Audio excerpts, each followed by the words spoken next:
Jagun Jagun, Jagun Jagun, Jagun Jagun, sinimá tó làmìlaka, sinimá tó mi gbogbo ìlú tìtìtìtìtì, sinimá tó wálẹ̀, kò sórú sinimá àgbéléwò tí àwọn Yorùbá ń ṣe tó dàbí sinimá Jagun Jagun. Ẹ̀yin èèyàn mi, gbogbo ẹ̀yin tí ẹ bá tí wo Jagun Jagun ẹ tí wo sinimá, ẹ sáré lọ wo sinimá Jagun Jagun.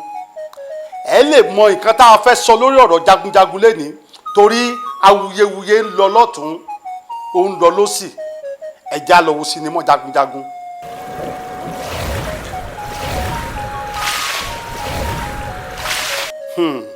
Gẹ́gẹ́ bí mo ṣe ń bọ̀rọ̀ mi bọ̀, ẹ já kí Fẹ́mi Adébáyọ̀ kú iṣẹ́ takuntakun tó ṣe tó fi gbé sinimá Jagun Jagun kalẹ̀. Tán bá ń pariwo lọ́tún Jagun Jagun ni, lọ́sì Jagun Jagun ni, káàkiri orí ẹ̀rọ ayélujára ariwo sinimá Jagun Jagun ni. Ṣùgbọ́n lórí Jagun Jagun yìí awuyewuye pọ̀ lóríṣiríṣi. Ẹ̀yin ará ilé, kí ni ìtumọ̀ awuyewuye tí mò ń sọ yóò yé yín.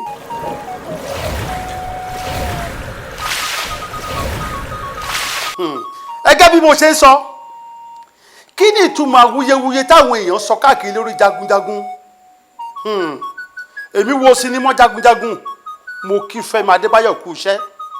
Gbogbo àwọn tó di iṣẹ́ sinimá Jagun Jagun mú, ká bẹ̀rẹ̀ lórí dìrẹ́kítọ̀. Yorùbá bọ̀ o, oríta bá yin òtafà, ká yin ọfà, ká yin oró tó pẹran gan, torí gbogbo wọn jọ ṣiṣẹ́ papọ̀. Ẹ já wa lọ gbóṣùbà fún dìrẹ́kítọ̀.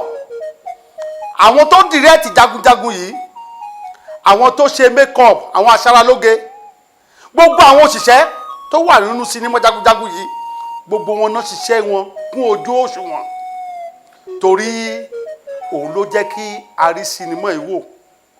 Bákan náà, ká wá fi ọpẹ́ pàtàkì lọ sọ́dọ̀ ẹni tó jẹ́ pé tó fi ṣe pé sinimá yìí ṣe é wò. Gbogbo wa pátápátá a kì í rántí sórí ẹni bẹ́ẹ̀ láì mọ̀ pé òun gan ló bá wa pò pọ̀ tó sọ̀dọ̀ pẹ̀. Ẹ jẹ́ ká yin ẹ̀dítọ̀, ẹni tó gé sinimá yìí, tó fi ata, epo àti iyọ̀ sí, torí tá a bá dé location Jagun Jagun ẹ̀rí bí èèyàn ṣe ń ṣe wàhálà ní location. Tó wá gbé bẹ́ẹ̀ la ṣe fẹ́ wò ó àlẹ́ gbádùn ẹ̀, ṣùgbọ́n ká wá yin ẹ̀dítọ̀ tó bá wa gé sinimá yìí, ẹ̀já yìn wọ́n. Bákan náà, kí padà sórí ọ̀rọ̀ mi, ẹ̀yin ará ilé, a fẹ́ sọ̀rọ̀ lórí ọ̀rọ̀ Jagun Jagun. Kí ni awuyewuye táwọn èèyàn sọ káàkiri lórí ọ̀rọ̀ Jagun Jagun?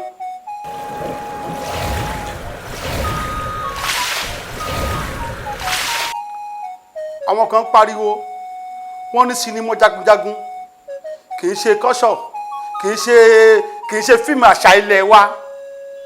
Àwọn kan tiẹ̀ ń pariwo káàkiri orí social media káàkiri àgbáyé pé Fẹ́mi Adébáyọ̀ fíìmù Korea ló wò tó fi ṣe Jagun Jagun. Ẹ jẹ́ a dúpẹ́, bó tiẹ̀ ṣe lé iná tí ò ṣẹlẹ̀ rí, ó ṣe lé iná tó làmìlaka. Ẹ yẹ kẹ́kẹ́ farabalẹ̀ ká wo sinimá Jagun Jagun. Tá a bá wò ó, ẹ mọ àwọn nǹkan tí mò ń sọ, torí èmi fi gbogbo ọwọ́ rẹ̀ sọ̀yà pé sinimá Jagun Jagun sinimá àṣà ilẹ̀ wa ni. Bẹ́ẹ̀ ni, ẹwà àti èdè tí wọ́n sọ ṣó ní ká sọ ni, àbí aṣọ tó ń lò, àwọn aṣọ òkè àdìrẹ tó ń lò, àwọn aṣọ ilẹ̀ wa ni. Ẹ̀wù kẹ́tẹ́kẹ́tẹ́ tí wọ́n lò, nǹkan àṣà ilẹ̀ wa ni. Ẹ wo idà tí wọ́n lò, táwọn olóyìnbó ń pè ní sword. Àwa náà ti ń lo idà látayébáyé. Ọlọ́run fún mi lórí ọ̀fẹ́ àti ṣe àbápàdé irinṣẹ́ ìkan lára àwọn Jagun Jagun wa láyé ìgbà kan, táàbọ̀ sí Ògèdèngbé agbógungbòrò tilẹ̀ Ìjẹ̀ṣà. Mo rí àwọn irinṣẹ́ kan tó fi jagun kù nígbà náà, idà wà nínú wọn. ẹ gbóhùn àwọn bàbá wa látijọ́ ni tí ọba bá fẹ́ pàṣẹ kan lọ pa èèyàn òwe lọ bá fi ń pa á ní abẹ́ni lórí o ó yá wá síbí ẹ márakùnrin lọ ẹ tójú rẹ̀ yọ ẹ̀dà kẹtẹ̀yìn rẹ̀ kì í bọ̀ kí náà ń pè ní dà sọ́ọ̀dù náà ni òun náà fi bẹ́rí rẹ̀ ó túmọ̀ sí pé ẹ tó bá tójú rẹ̀ yọ ẹ̀dà tán tẹ̀yìn ẹ̀ kì í bọ̀ kan lọ pa nìtumọ̀ rẹ̀ idà iná ń lò látijọ́ wọ́n lo ẹṣin náà àwọn bàbá wa ẹṣin náà fi ń jagun látijọ́ kí ni wá ní Fẹ́mi Adébáyọ̀ ṣe o tẹ́ fi sọ pé iṣẹ́ Korea ló ṣe ẹ̀yin ará ilé màá jẹ́ kó yé eyín lẹ́nìí pé iṣẹ́ àṣà ilẹ̀ wa ni bẹ́ẹ̀ ni gẹ́gẹ́ bí mo ṣe ń bọ̀rọ̀ mi bọ̀ tá bá lọ wo ìbẹ̀rẹ̀ sinimá yìí Àrọ́dúnládé ẹ jẹ́ kí gbogbo àwọn tó ń lò àwọn tó ń kópa pàtàkì nínú iṣẹ́ eré yìí gbogbo wọn náà kójú wọn tó ń ṣiṣẹ́ takuntakun tó ń fara ṣiṣẹ́ dé góńgó tẹ́ bá rí wọn ní location ẹ mọ̀ pé iṣẹ́ náà ṣe kì í ṣeré ẹ wo bọ́n ṣe jagun níbẹ̀rẹ̀ bọ́n ṣe ń wọlé bọ́n ṣe ń dáná sunlé bẹ́ẹ̀ náà ṣe ń jagun náà látijọ́ tógun bá ṣègùrú wọlé wọ́n bẹ̀rẹ̀ sí ní sunlé ọlọ́mọ apọ́mọ sílẹ̀ àgbájá bó ṣe rí gan-an nìyẹn níbẹ̀rẹ̀ sinimá yìí ẹ wò ó idà yìí ni Ọdúnládé yọ nínú àkọ̀ tó fẹ́ fi pa ọba idà yìí náà ni Fẹ́mi Adébáyọ̀ fi gé ọwọ́ rẹ̀ wọ́n lùdà látijọ́ o ẹ̀já kí wọn kú iṣẹ́ tábà ní ká tẹ̀síwájú ẹ rí i pé láyé ìgbà yẹn náà ajagun ta wà táwọn ará ìlú ló ń kọ́ṣẹ́ jagunjagun bẹ́ẹ̀ ni ẹ wo létí Fẹ́mi Adébáyọ̀ kọ́ tó ń lò nínú sinimá yìí ẹ̀yìn odi ìlú inú igbó ló kọ́lé sí àwọn jagunjagun àtijọ́ wọn ẹ̀ ń gbé láàrin ìlú odi ìlú náà ń gbé ibẹ̀ náà ń kọ́ ilé wọn sí ilé alámọ̀ náà kọ́ nínú iṣẹ́ yìí o ẹ lè rí páànù ìgbàlódé ẹ lè rí lórí òrùlé ilé alámọ̀ náà fi kọ́ ilé yìí ẹ lè bá sìmẹ́ǹtì pàdé ẹ wá sọ pé iṣẹ́ Korea ni ẹni kì í ṣe iṣẹ́ kọ́ṣọ̀ ariwo ń lọ lọ́tún lọ́sì tí ò dẹ̀ rí bẹ́ẹ̀ ìkan tí ò yé yín màá fi yé yín.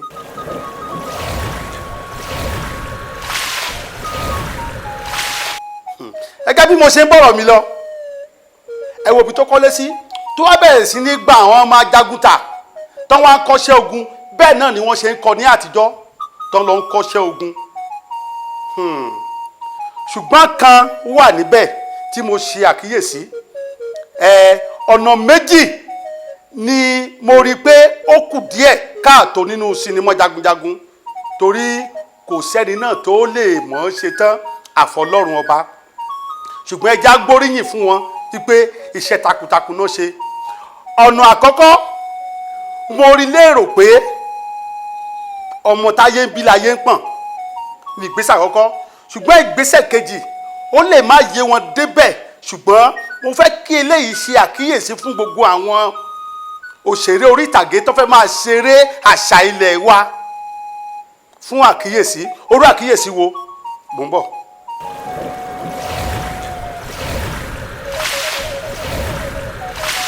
gẹ́gẹ́ bí mo ṣe ń bọ̀rọ̀ mi lọ àkíyèsí mo rí bẹ́ẹ̀ ni pé àwọn ọmọ tó ń kọ́ iṣẹ́ ajagunta yìí ọ̀nà tó ń gbà ń jà ó yàtọ̀ sí àṣà ilẹ̀ wa wọn ò pọ̀fọ̀ àbí wọn ò já ẹkẹ tá máa gbéra wọn tá máa fògùn nára wọn tá máa yànbọn tá máa fẹ́ ògùn ìdà tí wọ́n jà bí àwọn Korea hi họ hi ọ̀họ̀ ha hi ṣóun la fi ń pariwo pé iṣẹ́ Korea ni kò rí bẹ́ẹ̀ rárá màá sọ̀dí nǹkan tó fà á torú àwọn àṣà yẹn fi wọlé lásìkò yìí màá sọ fún wa.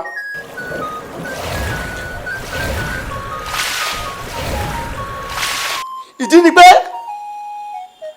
Fẹ́mi Adébáyọ̀ jókòó ó ronú pé kí ló ń ṣẹlẹ̀ láwùjọ wa àwọn sinimá wo ni àwọn ọ̀dọ́ wa nífẹ̀ẹ́ sí jù láti máa wò ó wá rí i pé tó bá bí ọmọ iléèwé alákọ̀ọ́bẹ̀rẹ̀ léèrè pé sinimá wo ló nífẹ̀ẹ́ sí jù Korea ni o ó tẹ̀ ń ṣàkíyèsí àwọn ọmọ mi kò sígbà tí wọn ò lè wo Korea, kò sí Korea tán, kò sí Korea fíìmù tí wọn ò mọ̀. òun ló fi wá wò torí pé eré tí Fẹ́mi Adébáyọ̀ yìí ṣe ìjẹ́ tẹ̀ mọ́ nǹkan tó dálé lórí àwa ọ̀dọ́ ni, tó jẹ́ pé a wà lábẹ́ àwọn amúnisìn, lábẹ́ àwọn olówó tí wọ́n lò wá nílùú ẹrú táwa náà ò kíyèsára tó yẹ ká jàjàǹgbara. àjàǹgbara ni ká kúrò lábẹ́ èdè, lábẹ́ àwọn aláṣẹ tó ń lò wá bí ẹrú, tó yẹ pé àwọn ọmọ tí wọn ò sí tòsí torí tiwa, torí àwọn ọ̀dọ́ ló fi kọ sinimá kì í ṣe torí àwọn àgbààgbà àbí torí àwọn olówó. irọ́ o, torí àwọn mẹ̀kúnnù tí ìyà ń jẹ tán tún wà lábẹ́ ẹrú tí ojú wọn ò là láti jàjàǹgbara pé ilé ìta sì ní tó. ìtumọ̀ sinimá yìí nìyẹn. ó wá wò pé àwọn ọ̀dọ́ lòún fẹ́ pass mẹ́sẹ̀gì yìí sí, ló fi wá wò pé sinimá wo náà nífẹ̀ẹ́ sí jù ló wá rí pé Korea ni àtàgbà ọ̀dọ́ lásìkò yìí Korea fíìmù ni. ó wá rò pé jẹun kóun fi àṣà ibẹ̀ yẹn wọlé díẹ̀ kán lè ní stress láti wo sinimá yìí. tàbá ní ká sọ torí ọgbọ́n tó lò yẹn gan làwọn èèyàn fi gba ti sinimá yìí pé kò sírú rẹ̀ rí. tó bá jẹ́ pé ṣe náà yànbọn tán pọ̀fọ̀ tán lọ tán yọ̀bọ̀n tán wọnú bó káàkiri tán pọ̀fọ̀ tán nara wọn lólódè, àwọn èèyàn ò ní nífẹ̀ẹ́ sí wọn àti ẹ̀ ní wò ó, òkìkí iṣẹ́ náà ò ní jáde. ṣùgbọ́n ọ̀nà tó gbà yìí ló jẹ́ kí gbogbo ènìyàn wò ó pé sinimá yìí sinimá tó wuyì ni. torí gbogbo nǹkan tó ń lò nǹkan àṣà wa ni, ibi ìjà nìkan ìyàtọ̀ ti wà díẹ̀. torí pé ó fẹ́ ṣe ní ọ̀nà tí ẹ̀yin ọ̀dọ́ ń gbà ń wo eré Korea ló fi fọ̀nà yẹn wọlé. àṣírí bẹ̀yẹn nìyẹn. kì í ṣe pé ni pé ó ṣàṣìṣe rárá, kì í ṣe pé ni pé ó bà àṣà ilẹ̀ Yorùbá jẹ́. ẹ̀jẹ̀ akíkú iṣẹ́. kì í ṣe pé wọn ò pọ̀ fún bẹ́ẹ̀. ẹ wo ibi tí Gbógunmi àti gbọ́ tìjàtìjà, ẹ rí i pé ọ̀fọ̀ wọ́n pọ̀ fọ̀ ń bẹ̀. tẹ́ ẹ bá wò ó ẹ rí i pé wọ́n pọ̀ fọ̀ ń bẹ̀. ẹ já kúrò lórí ibẹ̀ yẹn.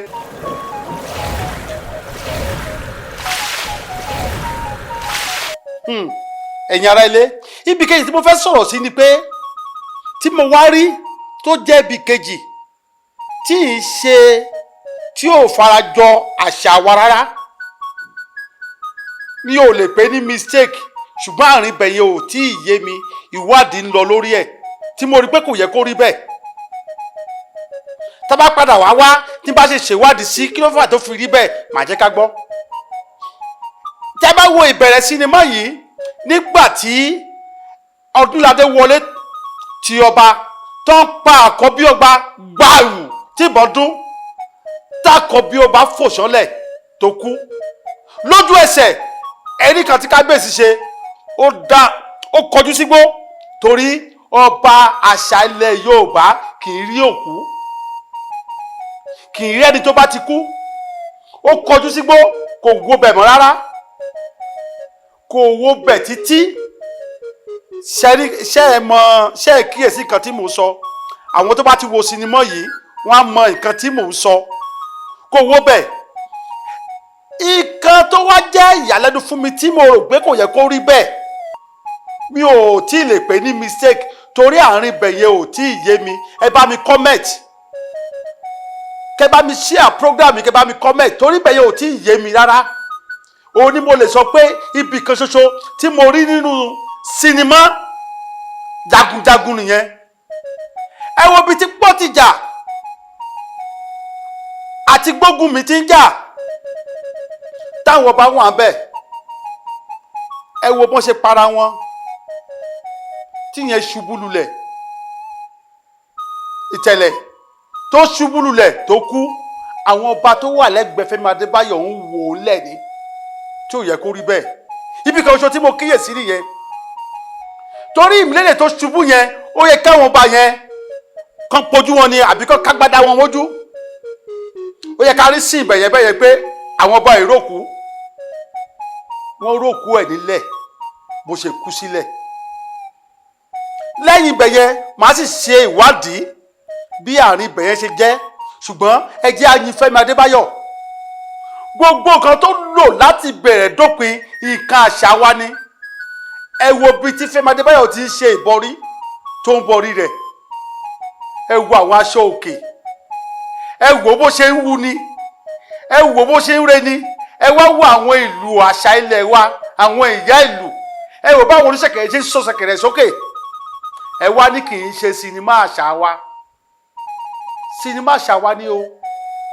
Ká kí Fẹ́mi Adébáyọ̀, ká tún kí àwọn tó tún bọ̀ lẹ́yìn tó tún poṣẹ́ wọn papọ̀ láti jáde. Inú wa dùn nígbà tá a wo sinimá yìí, sinimá Jagunjagun tí ò lè tí láéláé, kò sórú sinimá yìí. Lóòótọ́ làwọn bàbá wa ìṣáájú, àwọn bíi Ògúndé, bàbá Jimaliu, kọ́lọ́kọ́ fọ̀rùn kẹ́ wọn lẹ́ni, Ide Love, àwọn bẹ́ẹ̀ yẹn ti ṣe sinimá lóòótọ́. Àwọn bàbá Sàlá, wọ́n ti ṣe sinimá lóòótọ́ lóríṣiríṣi ọ̀nà ní àṣà ilẹ̀ wa.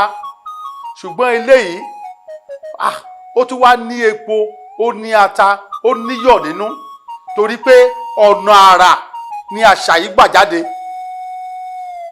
Ibi kan ṣoṣo tẹ́lẹ̀ máa fi pariwo Korea òní níbi ìjà tí wọ́n ti ṣe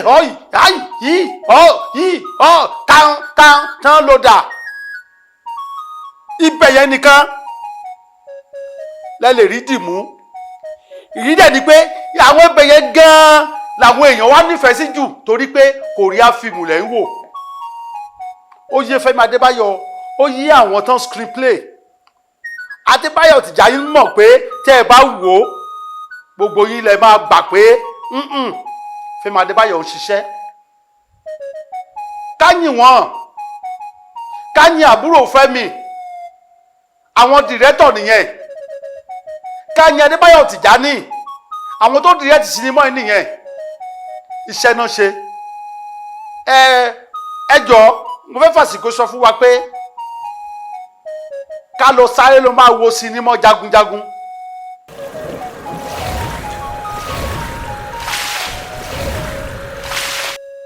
Gbogbo àwọn tó wá ṣe piracy sinimá Jagunjagun, èdè lè gbẹ̀yìn ọmọdé bá kàn rí díjòkó. Gbogbo yín pátápátá ẹ ní ṣe nǹkan yìí láyé yín, torí pé wàhálà tó ń ṣe inú sinimá yìí ó lágbára, ó làmìlaka. Làwọn kan wá sọ pé wọ́n fẹ́ baṣẹ́ yìí jẹ́, làwọn kan wá bẹ̀ sí ní pẹ̀gàn sinimá yìí pé Korea fíìmù ló lọ wò. Ẹ̀yin náà ló wo India fíìmù kẹ́ fi kọ Yorùbá fíìmù jáde, ẹ lè mọ̀ pé iṣẹ́ wà ń bẹ̀. Ẹ jọ̀ọ́, ẹ̀yin olólùfẹ́ Romuke TV, ẹ bá mi subscribe, ẹ bá mi share programu yìí. A tún padà bọ̀, a tún gbé sinimá kan bọ̀ padà. Sinimá kan fẹ́ ó ti jáde, àpàdà tí wàá sọ̀rọ̀ nípa ẹ̀. Tẹ́ bá subscribe, the next tó ń bọ̀ sinimá mi là tún gbé bọ̀. Ẹ ṣé èèyàn mi. Welcome to our YouTube channel, Romuke YouTube TV channel. If you subscribe to our YouTube channel and watch our videos, I will teach you how to get a loan without BVN in Nigeria. Thank you for watching our videos all the time. I love you so much. Bye.